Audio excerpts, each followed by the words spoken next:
Hello, magandang umaga po sa inyong lahat. Nandito naman po ang inyong kapatid at kaibigan na si Lolo Ben na nagbibigay sa inyo at naghahatid ng balita, pananaw, kuro-kuro at mga obserbasyon na nangyayari dito sa ating bansang Pilipinas.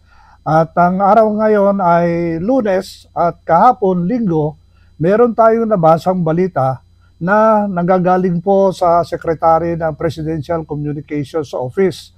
Ang sabi niya ay meron daw siyang narinig, meron daw siyang narinig na yung International Court of Justice or ICC ay nagpalabas na po ng warrant of arrest para dakpin ang dating Pangulo na si dating Pangulong Rodrigo Duterte. Ang mahirap po doon ang pagkasabi niya ay I heard or narinig daw niya sa isang source. So ang nangyayari po doon, ito po ay hearsay. Sa sa aking pananaw, ito ay hearsay kasi walang ebidensya. Ito lang ay sabi-sabi lang. Pagkatapos, nagsalita naman yung spokesman na si Atty. Claire Castro. Ang sabi niya, wala pa raw na-issue na warrant of arrest para dakpin ng dating presidenteng Rodrigo Duterte. So nakapagtataka pagkatapos meron naglabas ng video na may mga dumating na pulis galing sa Manila na may mga dalang mga gamit, ito yung mga pang civil disturbance at ito ay nagpapatagdag ng mga haka-haka, mga balita at sa mga obserbasyon, di ba?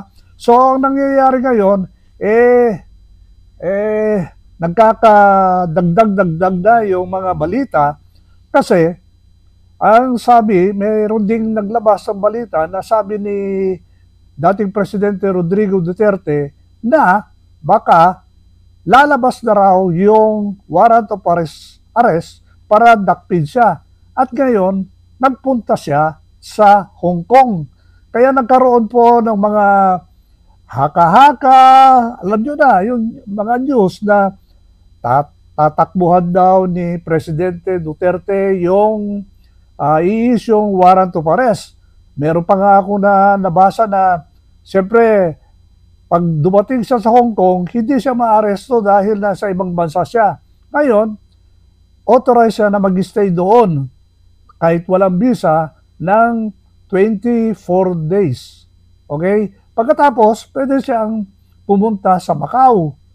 Another country na naman doon. Mag-stay siya ng another 24 days.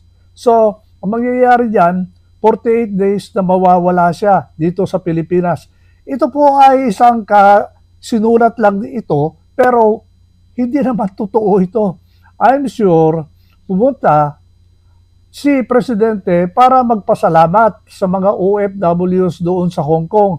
At ito po ay inarrange po ng isang hindi natin alam at meron din tayo nabasa na lumalabas na ang gumawa po ng paraan at nag-sponsor dito sa pasasalamat meeting ay gawa po ng SMNI.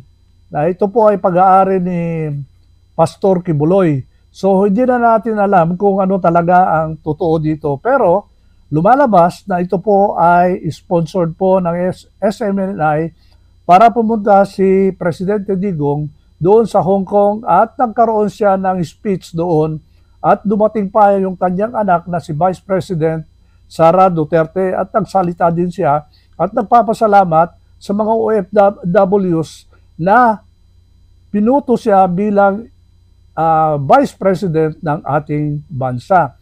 So makikita natin itong mga videos, itong mga balita at pagsasalita ng ating presidente, dating presidente na si Rodrigo Duterte ay siya po ay relax na relax. Alam niyo sa history ng pag-i-issue ng warrant of arrest, marami pong mga leaders na nabigyan ng na-issuean po ng warrant of arrest. Isa po yung Prime Minister ng Israel, si Netanyahu, dahil sinasabi na marami siyang pinatay ng mga Palestinian dahil Prime Minister siya at alam nyo naman, labanan labanan mula pa noong unang panahon ng Palestinian against ng mga Hudyo na taga-Israel. At noong October 7 nga, 2023, nagkaroon po ng labanan doon sa Gaza at maraming kinidnap po yung mga Hamas. Hanggang ngayon po ay hindi pa nire-release ang mga hostages. Kaya nga, yun na nga, nagkakaroon ng palitan ng laban to the point na yung ICC nagbigay ng warrant of arrest para kay Prime Minister Netanyahu. Pero sa side ng Palestinian, na maraming pinatay noong October 7, 2023, wala namang pinapalabas ng ICC. O, nasaan po yung equality dyan? Ito naman, isa naman, si President Putin ng Russia, matagal na pong maraming ginawang pag-invade po sa Ukraine, to the point na nagbigay din po ng warrant of arrest para kay President Putin. Ito ay nilabas noong March of 2023 or 2024. Mag-iisang taon na. Hanggang ngayon, hindi pa naaresto si Putin. Pero ang maganda rito ay ang Israel at ang Russia ay hindi po members ng ICC, International Criminal Court, at ang Pilipinas ay hindi rin member ng International Criminal Court. Matagal na tayong hindi member dyan. So paano nila isa-serve ang warrant of arrest para dakpin si dating Presidente Rodrigo Duterte? Alam niyo, ang sabi ng ating Solicitor General, ito po yung ating abogado ng buong bansa at ating gobyerno. Ang sabi niya, ang dapat na proseso ay kung mag-i-issue po ng warrant of arrest ang ICC, ito po ay binibigay sa Department of Foreign Affairs. Ito po kasi, Department of Foreign Affairs, sila po ang koneksyon sa ating mga ibang bansa para magbigay ng komunikasyon. Kaya nga, pag tayo ay nagre-reklamo sa ginagawa ng People's Republic of China, kinakailangan yung Department of Foreign Affairs ang nagbibigay ng sulat doon po sa China. So ganoon po rin ang proseso. Kung merong gustong sabihin ng ICC sa atin, ay ito ay dapat dadaan sa Department of Foreign Affairs. So tama po ang ating Solicitor General. Hindi po dumediretso po sa mga Office of the President, hindi po dumediretso sa Department of Justice, kundi ito po ay transaction from one country to another. So international po yung pag-uusap, kaya dapat yung warrant of arrest ay dadaan po sa Department of Foreign Affairs at yung Foreign Affairs ibibigay sa Department of Justice natin at pag-aaralan at pag may basahan na dapat dakpin, Department of Justice po ang gagawa ng aksyon. Pwede niyang sabihin yung PNP o yung NBI at kung itong mga uniform services natin. Pero sa tingin ko, sa pananaw ko, hindi mangyayari ito dahil isa, hindi tayo member ng International Court, Criminal Court. Hindi tayo member. Pangalawa, ilang taon nang sinasabi yan?